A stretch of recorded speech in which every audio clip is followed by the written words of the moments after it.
wa ashabihi wa ba'd. Kita lanjutkan kajian kita dari kitab Khulasah Ta'zimil Ilmi tentang bagaimana agar kita bisa mengagungkan ilmu. Dan sekarang kita sudah masuk di poin keempat. Ya. Sudah masuk ke poin keempat.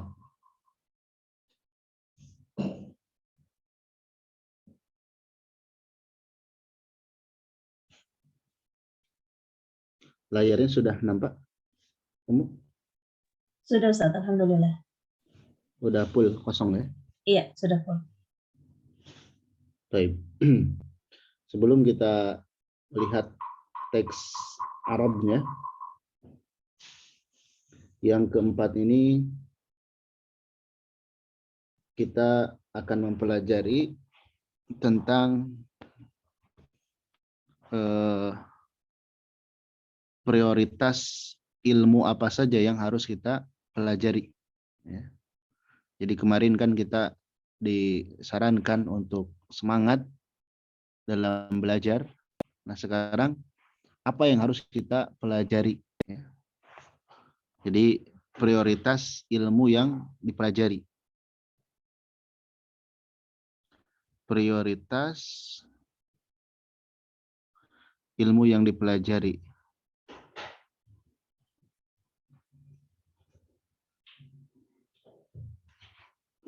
Nah, sebelum kita membahas detail perkara ini, jadi ilmu yang dipuji oleh Allah dan Rasul-Nya di dalam hadis atau Al-Quran, ya, jadi ilmu yang dipuji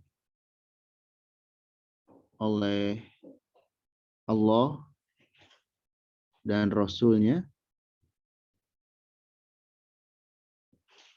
itu adalah ilmu agama.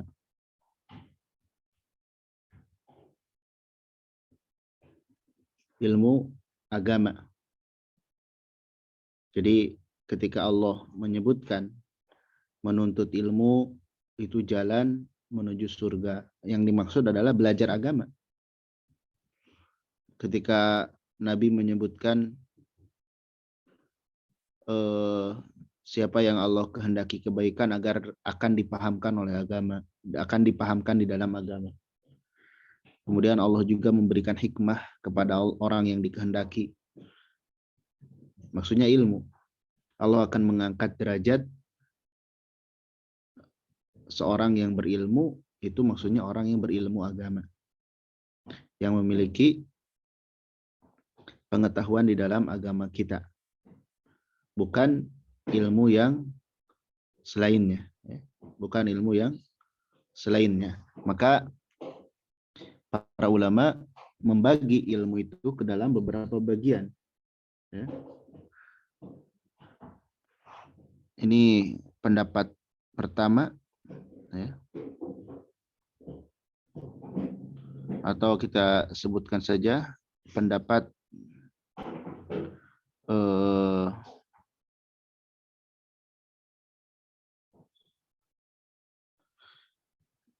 Syekh Al-Qasimi, ya, yang sudah kita bahas di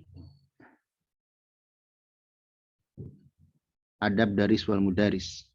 Kata beliau, ilmu itu ada beberapa. Pertama ada yang ilmu yang daruri. Daruri itu dibutuhkan sekali, sangat dibutuhkan.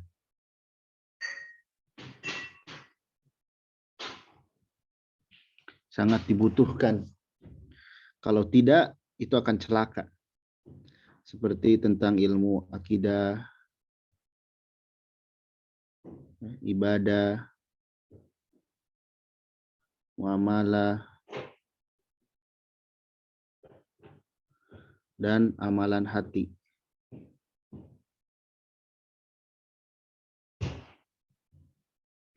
Ini menurut yang pertama ya, daruri. Ini fardu ain. Seseorang mau gak mau harus mempelajari ini. Jadi ilmu daruri, ya, fardu ain. Ada juga yang kedua itu ilmu yang hajah, kebutuhan, ya, sesuai dengan kebutuhan. Ini fardu kifayah, ya. Seperti misalnya ini dibutuhkan, ya, seperti menghafal Quran,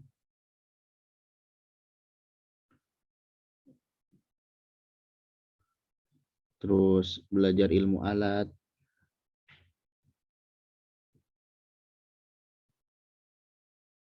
belajar ilmu dunia.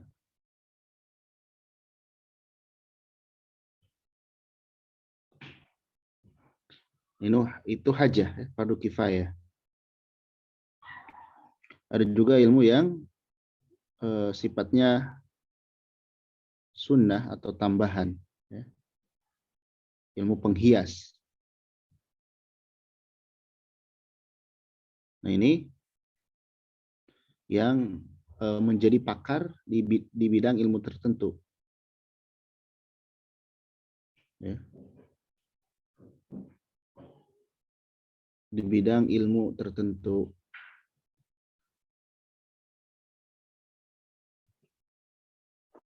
Nah, ini menurut pendapat Syekh Al-Qasimi. Ada tiga, ya, ilmu itu. Pertama ada ilmu daruri, kedua ilmu hajah, ketiga ilmu an-nafal, sunnah.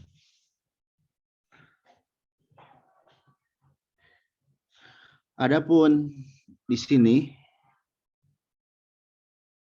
kita di sini berarti menurut Syekh Utsaimin hafizahullah taala.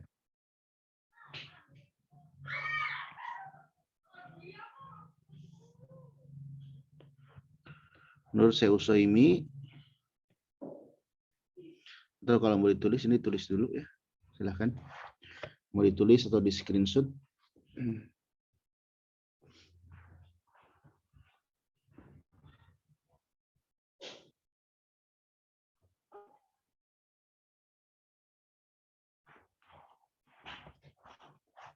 Baik, sudah, ya. Adapun menurut Syekh Shalih Utsaimin, maka kata beliau, ilmu itu pertama ada ilmu yang bermanfaat,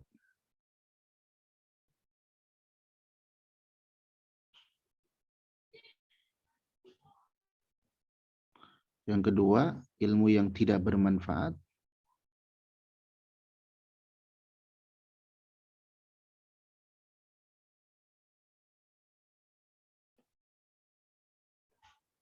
ketiga ilmu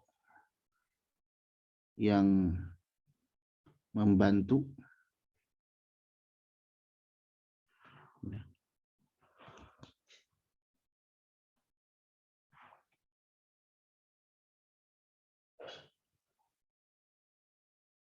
kemudian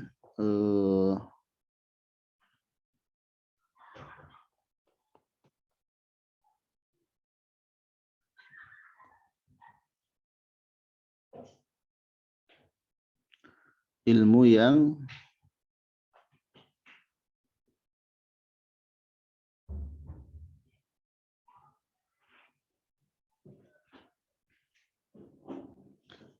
yang asing, ya.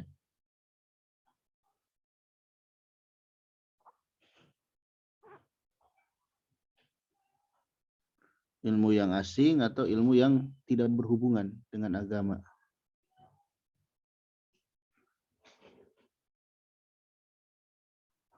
Tidak berhubungan dengan maslahat.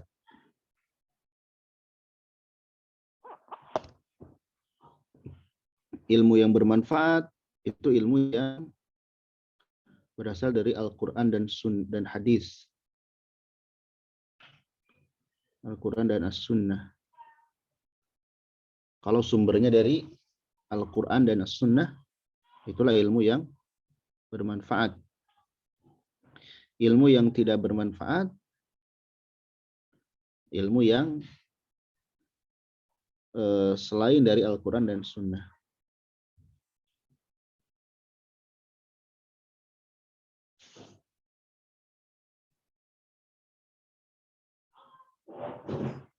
Ini ilmu tidak bermanfaat. Kemudian ilmu yang membantu ini seperti ya ilmu yang bisa membantu untuk mendapatkan ilmu bermanfaat, ya, ilmu alat, ilmu usul, termasuk ilmu dunia. Ya. Karena ilmu yang membantu. Ada juga ilmu yang tidak berhubungan dengan maslahat, ilmu filsafat, ya. Ilmu sihir. Nah, kita jangan sampai mempelajari yang tidak bermanfaat bagi kita. 1, 2, 3, 4. Jadi Nabi SAW selalu berdoa kepada Allah ingin ilmu, tapi ilmunya yang bermanfaat. Jadi jangan sekedar titik, ya Allah berikan aku ilmu, tambahkan aku ilmu. Tidak. Tapi teruskan ilmu yang bermanfaat. Ya. Nabi juga berlindung dari ilmu yang tidak bermanfaat. Terus bagaimana hukumnya mempelajari ilmu yang lain selain Al-Quran dan As-Sunnah? Boleh, dengan catatan tidak mendahului ilmu Al-Quran dan Sunnah, porsinya. Al-Quran dan As-Sunnah ditinggalkan, tapi ilmu yang lain disemangati. Nah, itu tidak demikian. Tapi hendaknya didahulukan Al-Quran dan As-Sunnah. Baik, bisa ditulis dulu ya. Atau di screenshot silahkan. Nah, kemudian nanti akan ada penjelasan yang terpenting dari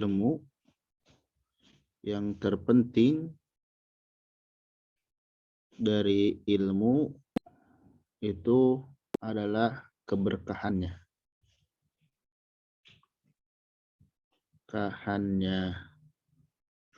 Walaupun sedikit.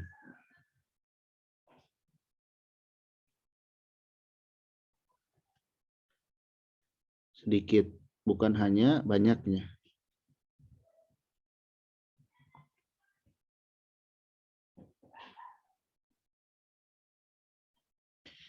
Sedikit yang berkah, nah itu bagus. Apalagi banyak dan berkah.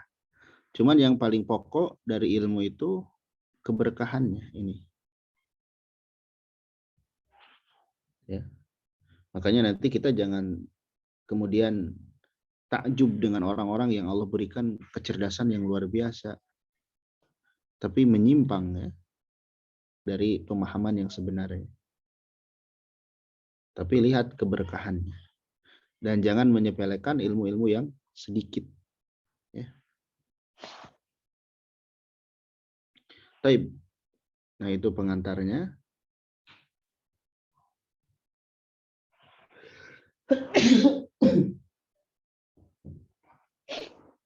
Taib. Jadi kita ulangi ya. Ilmu yang prioritas dipelajari yaitu ilmu yang dipuji oleh Allah. Yang dimaksud adalah ilmu agama kita. Jadi yang Allah puji itu adalah ilmu agama. Ya.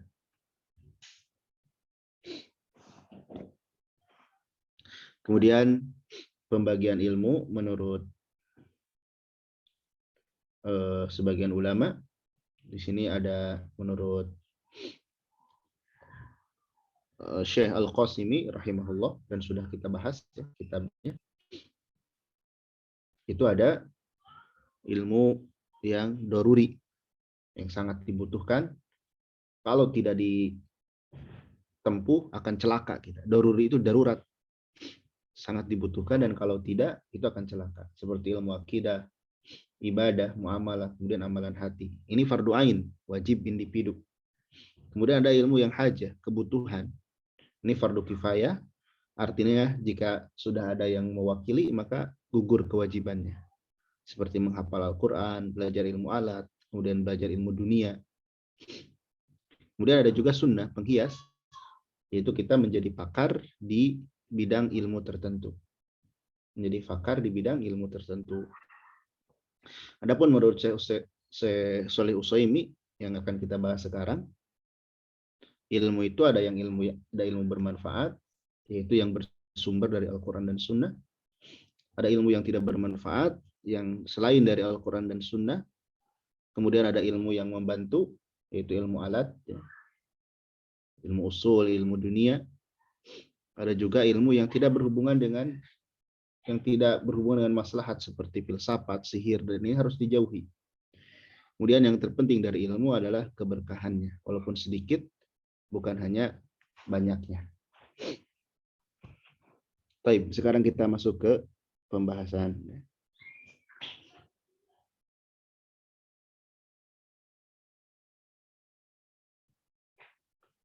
Kita masuk ke pembahasan.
Baik.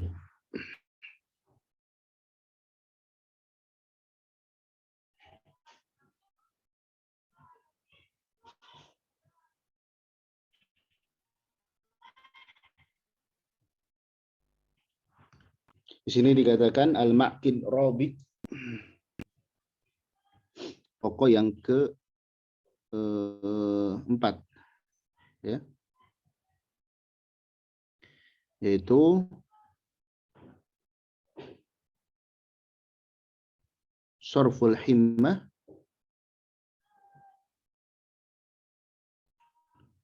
fihi ila ilmil Quran was sunnah.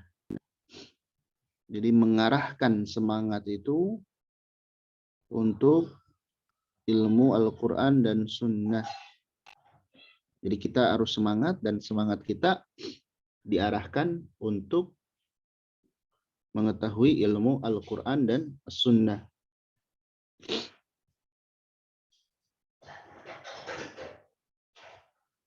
Baik.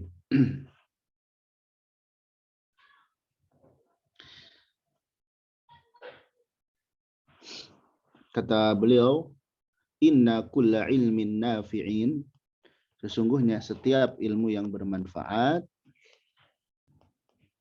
ya, Setiap ilmu yang bermanfaat,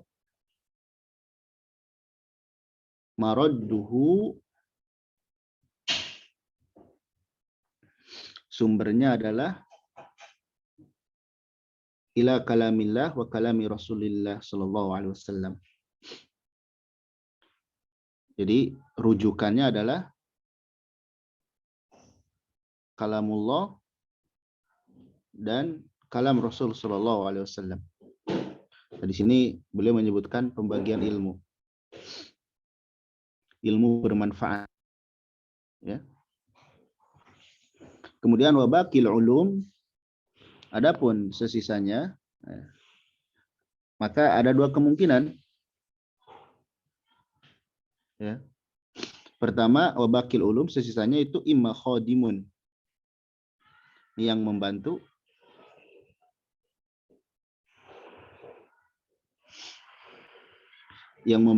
lahuma terhadap Al-Quran dan As-Sunnah. Ilahuma di sini artinya Al-Quran dan Sunnah. Ya. Jadi yang membantu Al-Quran dan As-Sunnah, maka fayukhadhu, dia dipelajari, fayukhadhu, maka dipelajari minhu darinya, ya, mata tahaqqaqa bihil khidmah, yang bisa dengannya terrealisasikan alat bantu. Jadi diambil sesuai dengan kebutuhan, ya, tidak berlebihan.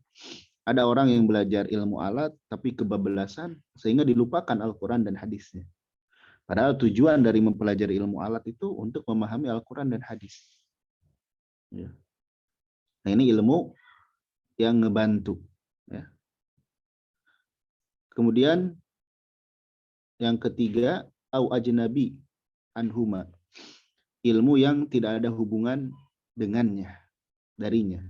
Ini yang pertama, ini kedua, ini ketiga.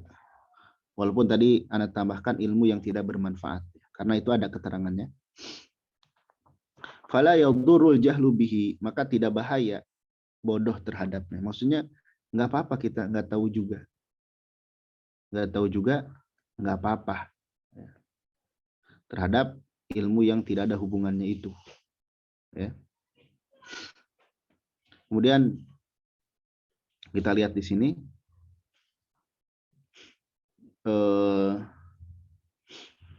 Ilmu ya di sini dikatakan ilmu yang ada di manusia itu ada dua macam. Yang pertama ilmu yang bermanfaat, ya. Kemudian yang kedua ilmu yang tidak bermanfaat. Adapun ilmu yang bermanfaat ini yang berhubungan dengan atau yang bersumber dari Al-Quran dan Sunnah. Jadi kalau kita belajar atau mendengarkan pengajian, pastikan yang diucapkan oleh si penceramah, yang diucapkan oleh seorang penceramah atau ustadz itu berdasarkan dari Al-Quran dan As-Sunnah. Misalkan nih, di sini dicontohkan ilmu akidah itu ilmu bermanfaat. Ilmu akidah termasuk ilmu yang bermanfaat. Maka harus bersumber dari Al-Quran dan As-Sunnah. Kalau keluar dari sana, bahaya. Sekarang banyak di masyarakat itu seorang yang belajar tidak memperdulikan yang diucapkan oleh ustadznya itu seperti apa. Sumbernya nggak jelas pun, nah ini dari ustadz, dari kiai, nggak mungkin salah. Nggak seperti itu. Dilihat rujukannya dari mana. Jadi yang paling penting itu ini marodduhu, rujukan. Ya. Dia mengambil sumbernya dari mana. Kalau ngambil sumbernya dari Al-Quran dan As-Sunnah, maka itu yang diamalkan. Walaupun sedikit pengikutnya. Tapi kalau bukan dari Al-Quran dan As-Sunnah, walaupun banyak pengikutnya, maka jangan diikuti. Maka jangan diikuti. Kemudian terkadang juga ada ilmu yang bermanfaat tapi bukan yang pokok, seperti ilmu kedokteran misalkan. Nah, ini ilmu bermanfaat tapi bukan ilmu pokok. Ya. Itu boleh dipelajari. Kemudian tadi disebutkan sesisa ilmu itu bisa membantu dan itu dipelajari seperlunya, ya, atau ajnabi, ilmu yang tidak ada berhubungan. Maka di sini disebutkan sesisa ilmu selain Al-Quran dan As-Sunnah itu ada dua.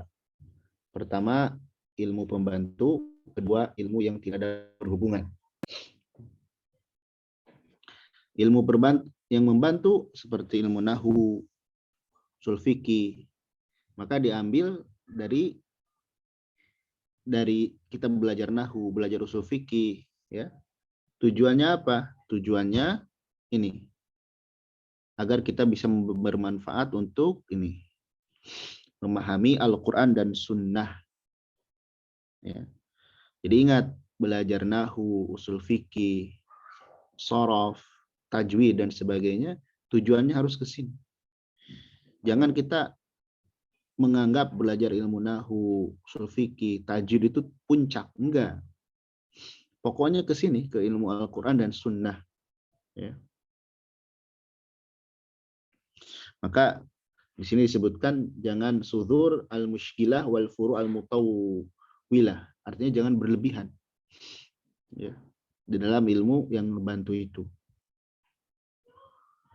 Ya. Taib. Kemudian ada juga ilmu yang tidak ada berhubungan, ilmu filsafat, ilmu sihir. Ini justru kita mending nggak tahu ilmu ini, mending nggak tahu karena usia kita pendek, sementara ilmu itu luas, yang sampai usia kita habis untuk hal-hal seperti ini, habis mempelajari ilmu yang tidak bermanfaat. Nah ini sayang usia kita. Maka pintar-pintarlah dalam belajar, memilih ilmu. Makanya nanti di poin berikutnya, di antara sebab kesuksesan itu, selain kita niat ikhlas, semangat, dan lain sebagainya, juga harus bisa memilih pelajaran dan memilih guru. Itu penting. Memilih pelajaran dan memilih guru. Ini sangat penting sekali. Kemudian ada perkataan yang bagus dari seorang ulama, ya, dari Iyad al-Yahsabi. Kata beliau, al-ilmu fi aslaini la ya'duhuma illa al-mudillu anit tariqi lahibi. Ya. Ilmu itu sumbernya hanya dua. Ya. Tidak ada ketiganya, kecuali orang yang tersesat dari jalan kebenaran. Ya. Apa saja? Ilmu kitab, ilmu Al-Quran, wa ilmu al-athar, dan ilmu athar, ilmu hadis, ya. Allati qad usnidat an tabi'in an sahibin, yang dinukil, yang disandarkan kepada tabi'in, dari tabi'in dan dari sahabat. Jadi di sini ilmu itu yang pertama ini ilmu kitab, ya. Ilmu tentang Al-Quran dan ilmu athar, hadis. Dan as-sunnah. As-sunnah itu mencakup perkataan Nabi, ya, perbuatan Nabi, ketetapan Nabi yang dinukil dari sahabat, tabi'in sampai kepada kita. Makanya di sini penting juga, selain ilmu itu Al-Quran, jadi ilmu itu Al-Quran, ya, atau gini,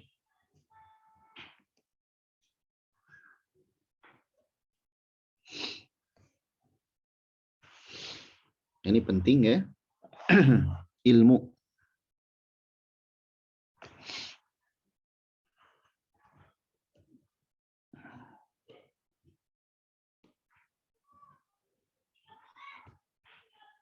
Yang dimaksud dengan ilmu adalah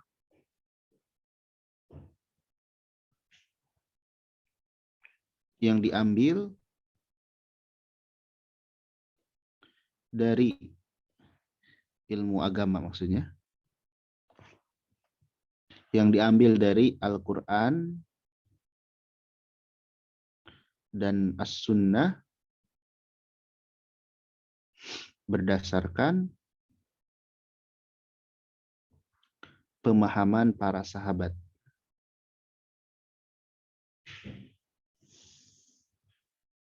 Para sahabat. Ya. Karena apa? Banyak orang yang mengaku ini ilmu diambil dari Al-Quran, diambil dari As-Sunnah. Tapi mereka dalam memahaminya, nah ini kuncinya, tidak seperti pemahaman para sahabat. Seenaknya aja, semaunya. Ya. Dan yang dimaksud salaf, ya ini, ilmu yang berdasarkan Al-Quran dan As-Sunnah, dan memahaminya berdasarkan pemahaman para sahabat. Ya, sebagai contoh. Kenapa Al-Quran? Karena Al-Quran itu kalamullah. Ya. Firman Allah, zat yang menciptakan kita. Ya. Zat yang menciptakan kita. Pasti benar isinya. Kenapa?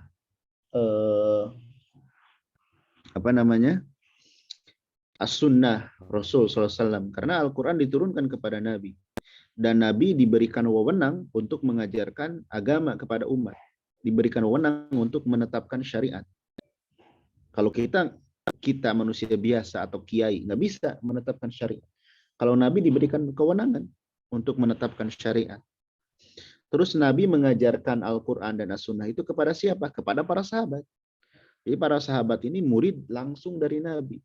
Otomatis otentiknya, orisinilnya ilmu itu sangat terjaga. Sangat terjaga. Dan para sahabat itu orang yang nggak pernah bohong, nggak pernah menambah, mengurangi dari agama kita. Ya.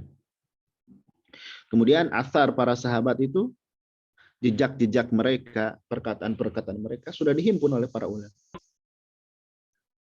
Jadi inilah ilmu agama.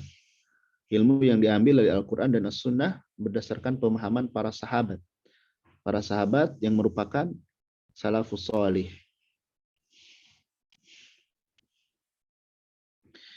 Generasi terdahulu yang lurus, yang benar dalam memahami agamanya. Nah ini penting, agar kita tidak bingung. Karena apa? Ayatnya sama, hadisnya sama, kok beda pemahamannya? Iyalah, karena dipahami oleh kepala yang berbeda. Kalau ingin satu, maka pemahamannya harus pemahaman para sahabat.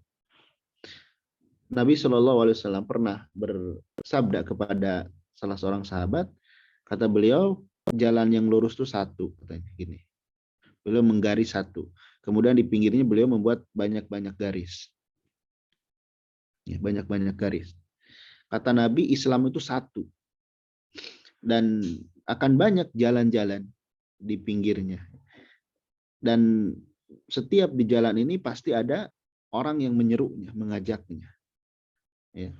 Makanya kita kalau ingin selamat hanya ada satu jalan. Tidak ada yang lain. Ya. Baik, ini perlu diketahui apa yang dimaksud dengan ilmu yang sesungguhnya. Ya.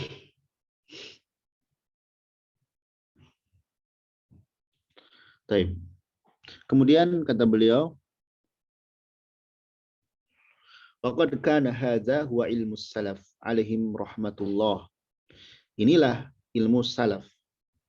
Ketika dikatakan salaf, maka yang dimaksud adalah nabi, sahabat dan tabi'in dan para pengikutnya, itu salaf. Simple ilmunya, ya. Summa kathural kalamu ba'dahum fima la yanfa. Kemudian banyaklah perkataan, pendapat, ya. Pendapat-pendapat tentang agama, karena orang bebas ngomong siapapun, ya. Fima la yanfa, dalam yang tidak bermanfaat. Ya. Lihat, fal ilmu fis salaf aktsar. Ilmu di generasi salaf itu banyak. Wal kalam fima ba'dahum aktsaru. Adapun omong kosong, pendapat di generasi sebelumnya itu lebih banyak. Sampai para sahabat itu mengatakan, dulu di zaman Nabi itu banyak ulama sedikit khutobah. Jadi yang ahli ilmu yang faham ngerti agama itu banyak. Tapi sedikit yang tampil, yang ceramah dan sebagainya. Karena hakikat dari ilmu itu bukan tahu banyak hal. Nah, akan tiba suatu saat sedikit ulama banyak khutobah. Jadi yang ngerti agamanya sedikit tapi yang ngomongnya banyak. Gak ngerti agama, ngomong agama. Makanya kata sebagian salaf, seandainya orang-orang bodoh itu diam, nggak komen, nggak akan terjadi pertentangan di antara manusia. Karena banyak orang yang nggak ngerti ngomong. Kita berikan sedikit contoh ya. Kalaulah ilmu dunia, misalkan ilmu kedokteran, seorang yang tidak belajar tentang ilmu kedokteran, terus dia ngomong tentang kedokteran, ya nggak sah. Nggak akan ada yang dianggap omongan dia. Cuman sayangnya, kalau perkara agama, orang itu kok mudah percaya. Ada orang yang, ya ini Ustadz ngomong apapun, langsung iya diikuti. Tapi kalau ilmu dunia, ya pasti orang kalau misalkan ngomong tentang kedokteran, nggak akan langsung dipercaya kalau tidak diketahui keahlian kedokteran. Makanya ilmu di generasi salaf tuh banyak. Ya, yang dimaksud banyak itu banyak barokahnya. Kenapa? Lihat nih. Li'anna ilmu salaf huwal ishtighal bil Quran was sunnah. Ilmu salaf tuh ini nih. Sibuk dengan Quran dan sunnah. Sibuknya apa? Ini. Para ulama dulu terhadap Al-Quran tuh ini sibuknya. Satu, hifdzan, menghafal. Baik dengan menghafal. Fahman, memahami. Wastimbaton, menggali hukum.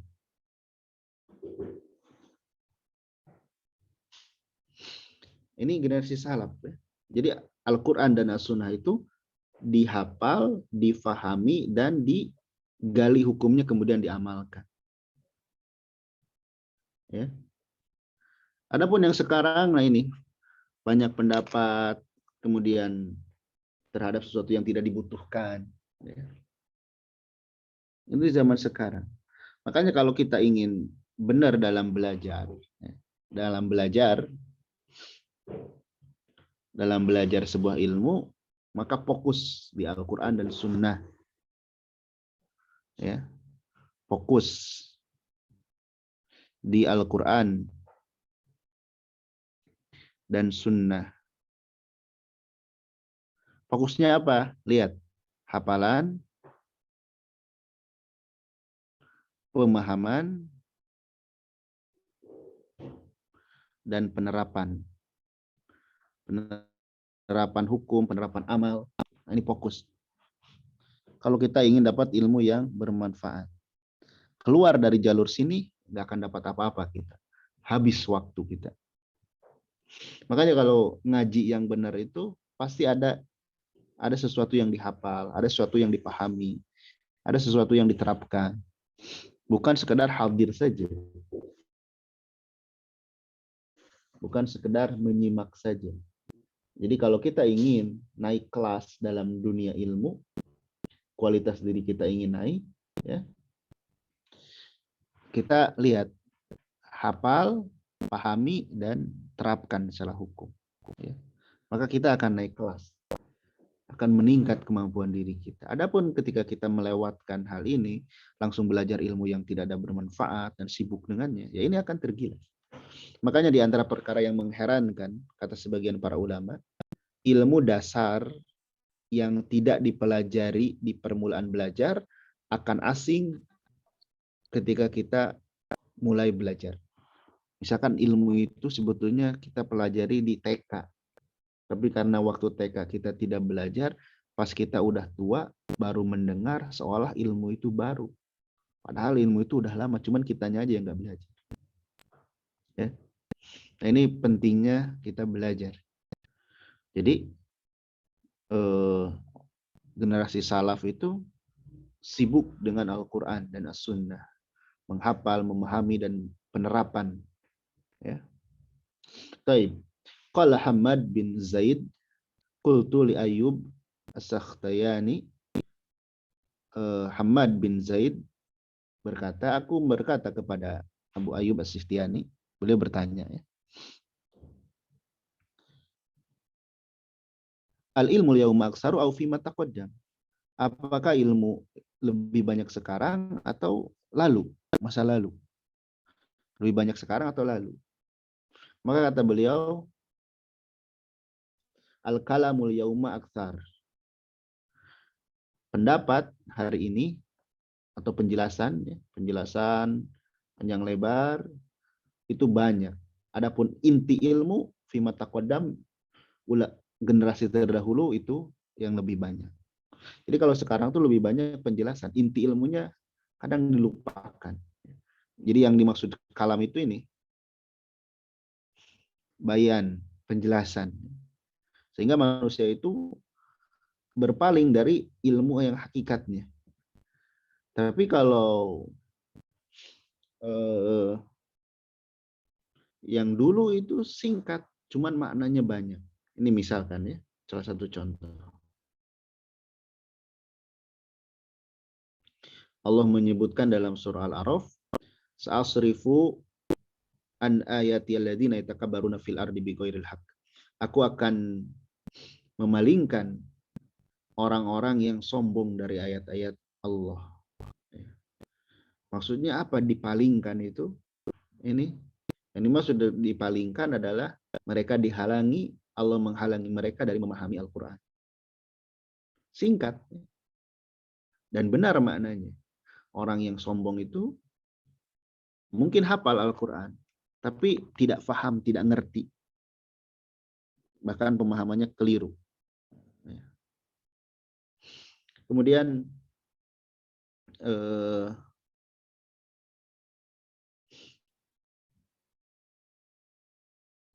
ini juga penting nih, kata Syekh Utsaimin, ilmu di generasi terdahulu itu banyak. Walaupun penjelasan di generasi sekarang lebih banyak. Jadi sekarang tuh lebih banyak, ya, penjelasannya. Makanya di sini ada perkataan bagus dari Abu Izz Al-Hanafi dalam Syarah Tahawiyah. Kata beliau ini perkataan yang sangat bagus, ya. Kata beliau, penjelasan dari generasi sekarang itu lebih banyak, tapi sedikit barokahnya. Sedikit barokahnya. Adapun ulama terdahulu, penjelasannya sedikit, tapi barokahnya banyak. Jadi kalau manusia sekarang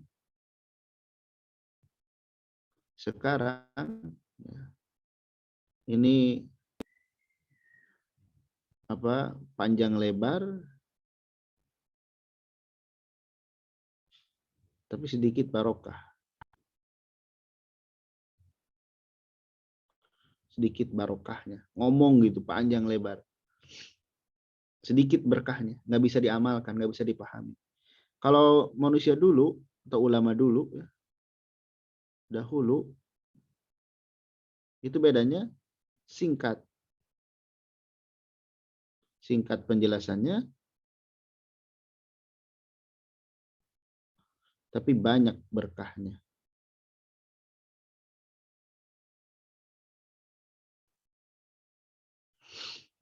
Ini bedanya dulu dan sekarang. Ya. Maka ya bisa kita saksikan pengajian gaya pengajian zaman dulu dan zaman sekarang sangat berbeda jauh. Fokusnya kemana? Kadang pengajian itu nggak ada arah. Ini ngaji itu mau apa gitu. Udah ngebahas hal-hal yang nggak jelas, yang nggak penting. Padahal Al-Quran dan hadis belum bisa dipahami secara sempurna. Ya. Baik.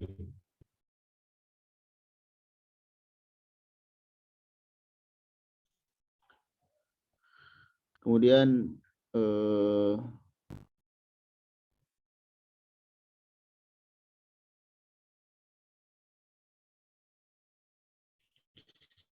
jadi terkadang, nah ini, Kalau seorang hamba itu ilmunya banyak dan berkah, maka ini kebaikan.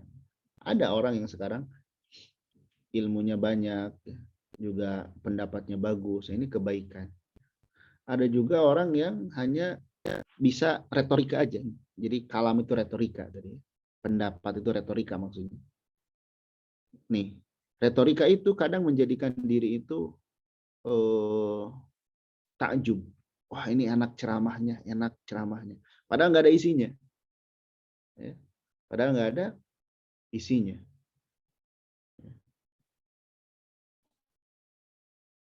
Nah, seperti ini nih yang dimaksud. Jadi manusia sekarang itu panjang lebar retorikanya.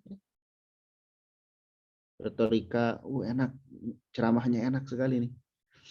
Tapi nggak ada barokahnya, nggak bisa, nggak ada yang diamalin. Kalau dulu sedikit, bahkan dulu sekedar bacain ayat, bacain hadis sudah. Tapi keberkahannya banyak, ya. Baik. Nah, karena retorika itu membuat kagum, ya, membuat jiwa itu enak. Wah, ini bagus sekali, enak sekali. Padahal nggak ada dalil yang dibacakan.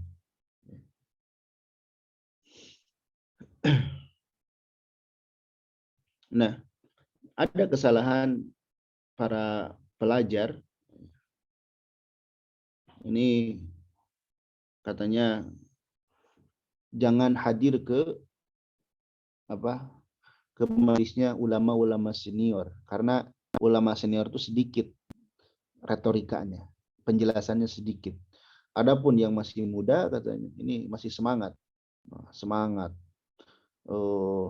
bisa banyak lahir ilmu. Ya. Nah, ini betul, kata beliau betul. Ya. Tapi lihat nih, ini adalah ukuran yang salah. Jadi ukuran yang rusak. Kalau kita hanya belajar itu ingin banyak penjelasannya semata, enak ceramahnya, ini keliru. Ya. Karena ukuran yang sesungguhnya itu bukan banyaknya maklumat, banyaknya retorika dan sebagainya, bukan. Tapi apa?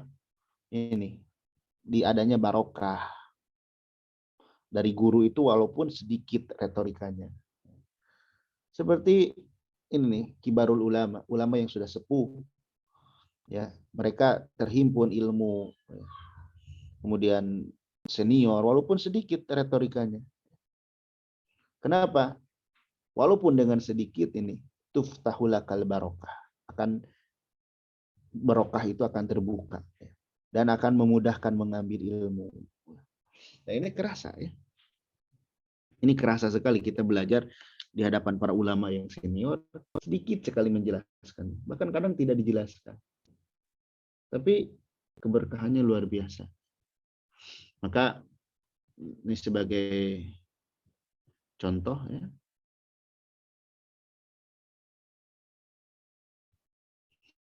Ada sebagai contoh misalnya.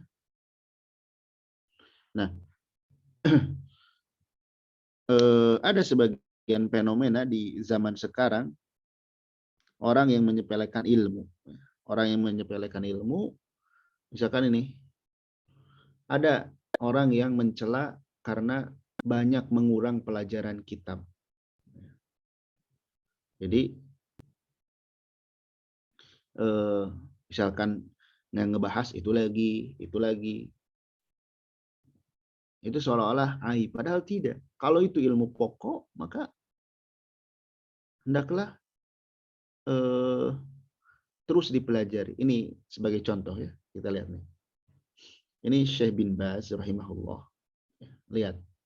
Beliau itu mengajarkan usul salasah lebih dari 100 kali. Lebih dari 100 kali.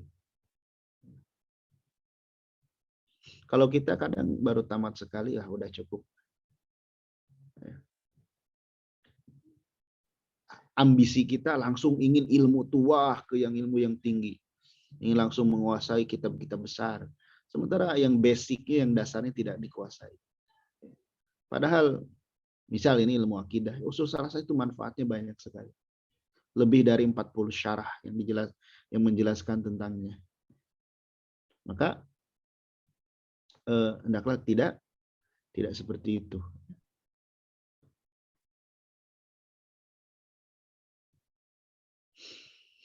Baik.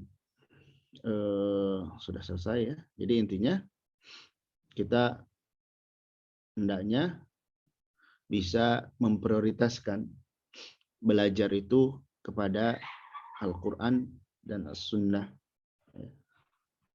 pemahaman para sahabat. Maka kita lihat di catatan yang tadi,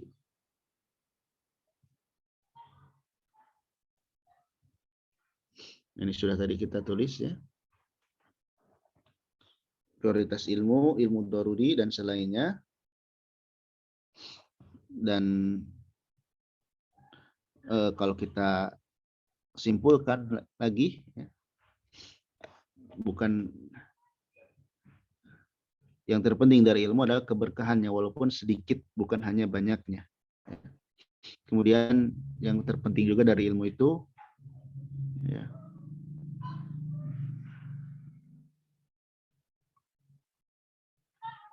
ilmu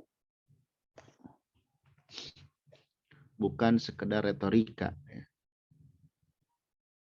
Sekedar retorika yang menakjubkan.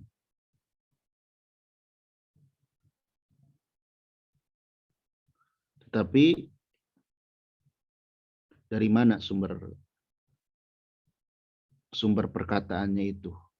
Kalau bukan dari Al-Quran dan hadis, maka jangan diikuti. Ya. Baik. Kemudian tadi kita sebutkan yang dimaksud dengan ilmu agama ya,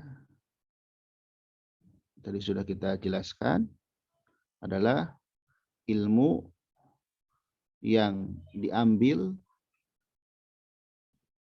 dari Al-Quran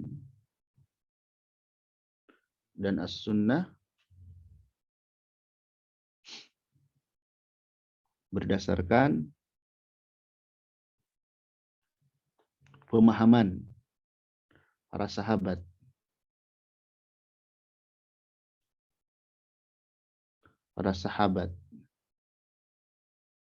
atau salafus salih. Ya. Kenapa ilmu itu Al-Quran? Ya. Al-Quran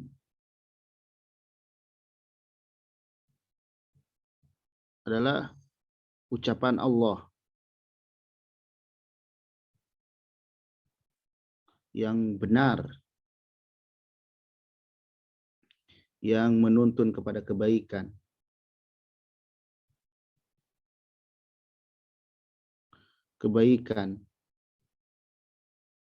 Dan menyelamatkan dari keburukan.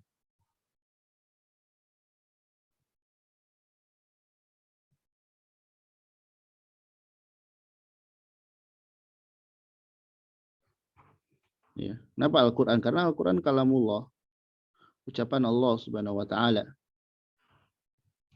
Kemudian kenapa As-Sunnah? As-Sunnah itu ucapan Nabi, ucapan, perbuatan, dan ketetapan Nabi.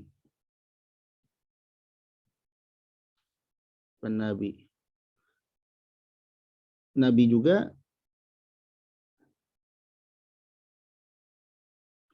juga diberi wewenang oleh Allah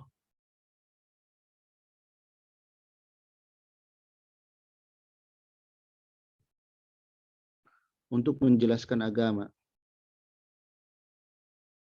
untuk menjelaskan syariat. Jadi kalau ada sebuah syariat, lihat dulu itu dari mana. Kalau bukan dari Al-Quran, bukan dari hadis, jangan diikuti. Walaupun banyak orang yang melakukannya. Tanya dulu sumbernya dari mana. Kenapa harus pemahaman sahabat? Pemahaman sahabat. Karena mereka murid Nabi langsung. Karena mereka merupakan murid Nabi langsung.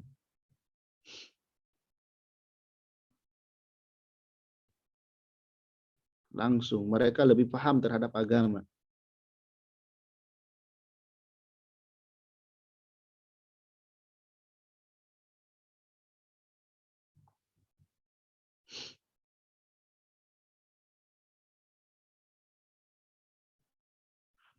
Baik.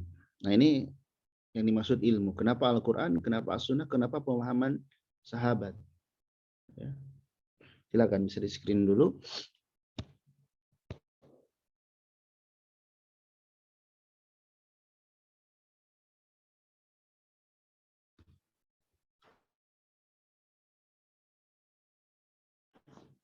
Kemudian kenapa harus ilmu salaf? Kenapa harus ilmu salaf? Atau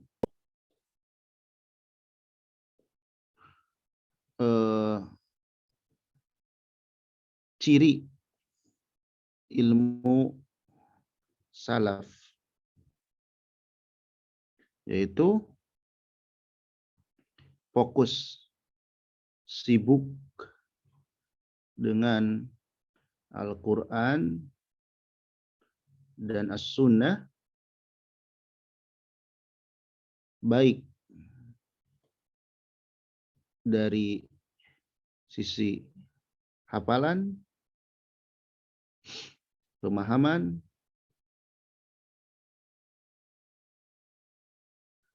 penerapan hukum, penerapan dalam hukum, dan dalam amal. Nah, ini titik tekannya. Belajar apapun pasti sumbernya dari sini. Harus dihafal, harus dipahami, harus diterapkan dalam kehidupan sehari-hari. Makanya ada seorang yang jika khatam Al-Quran di hadapan Abu Abdurrahman As-Sulami rahimahullah, Abu Abdurrahman mengatakan kepada orang itu, engkau adalah manusia terbaik. Ya. Atau aku tidak menemukan manusia yang lebih baik darimu di muka bumi ini jika engkau mengamalkan yang engkau ketahui. Jika engkau mengamalkan yang engkau ketahui, aku tidak menemukan orang yang lebih baik daripadamu. Ya. Baik, Anda kira cukup dari pembahasan. Kepada yang menyimak, barangkali ada yang ingin diperjelas atau ditanyakan, maka dipersilahkan. Allahu a'lam bishawab. Barakallahu fikum. Baik, jazakumullahu khairan Ustaz untuk pemaparan materi malam hari ini. Ada satu pertanyaan di room chat Ustaz. Silakan. Baik, setelah beliau menyampaikan doa-doa kebaikan untuk penyusun buku ini, yaitu Syekh Utsaimin, kemudian Ustadz dan kaum muslimin, beliau bertanya, beliau seorang ibu rumah tangga sekaligus pengajar Al-Quran. Selain menghafal Al-Quran dan Sunnah, mana baiknya yang harus didalami? Apakah menghafal matan tajwid ataukah matan ilmu tauhid, Ustaz?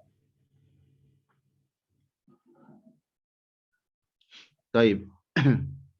Tadi sudah dijelaskan ya, kalau tidak salah. Mungkin kita ulangi.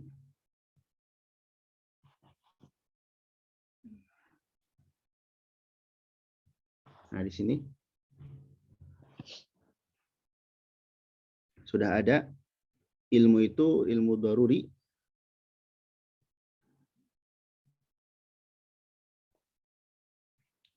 Dan di dalam ilmu daruri itu salah satunya ilmu akidah. Ilmu akidah ini ilmu yang nggak bisa lepas dari apapun. Sekalipun kita ahli apapun, ya, ahli fikih, ahli tafsir, ahli hadis, ilmu akidah itu jangan ditinggalkan. Adapun ilmu tajwid yaitu ilmu yang sifatnya ilmu alat, ya, ilmu kebutuhan. Maka dibarengkan, ya. Tinggal kita atur waktu kita. Jadi yang paling penting itu kita bisa mengatur waktu, ya. Karena misalnya kita ini waktu kita, ya,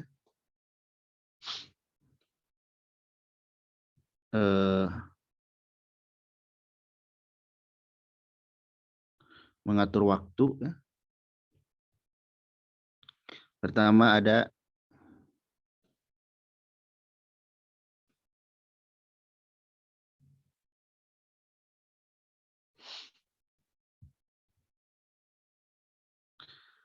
kewajiban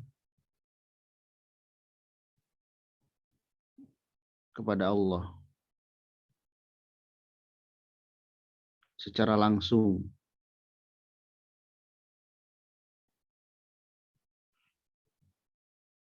Apa kewajiban kepada Allah secara langsung? Ya seperti sholat, ya. Sholat 5 waktu dan lain-lain. Ada kewajiban di dalam agama. Agama yang berhubungan dengan kehidupan.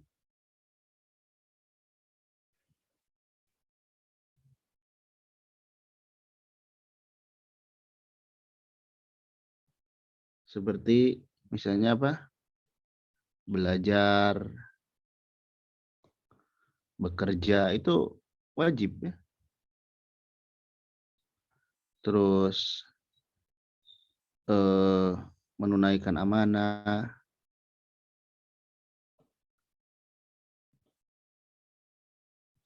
dan lain-lain. Tentu ini banyak, ya.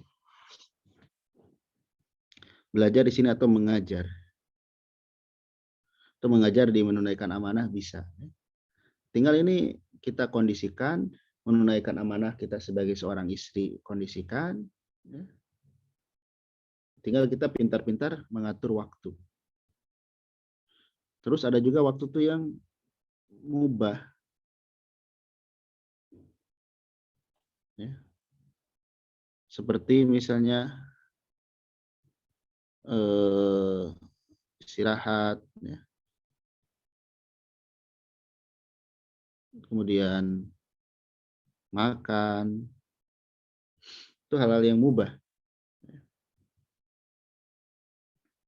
Kemudian apa? Kumpul keluarga seperlunya.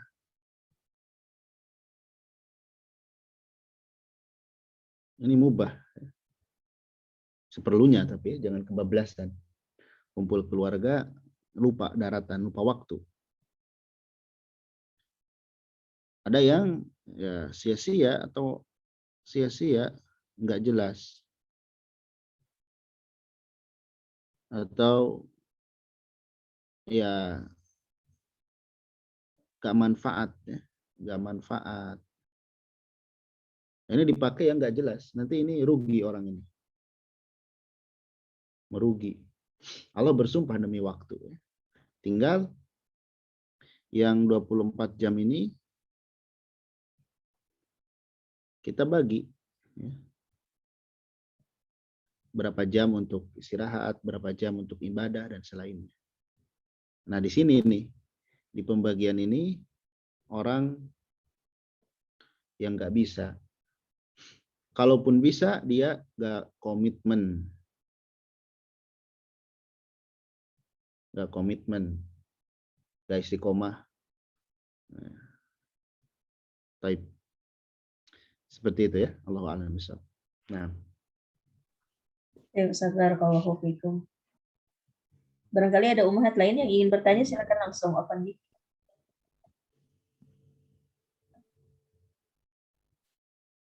Nampaknya kita cukupkan, Ustaz. Type, ya. Jazakumullah khairan kepada semuanya yang telah menyimak. Semoga apa-apa yang disampaikan di kajian ini bisa bermanfaat, terkhusus bagi yang menyampaikan, juga umumnya, dan bagi yang menyampaikan dan bagi yang mendengar. Mohon maaf atas segala kekurangannya. Subhanakallahumma bihamdik, asyhadu an la ilaha illa anta, astaghfiruka wa atubu ilaik.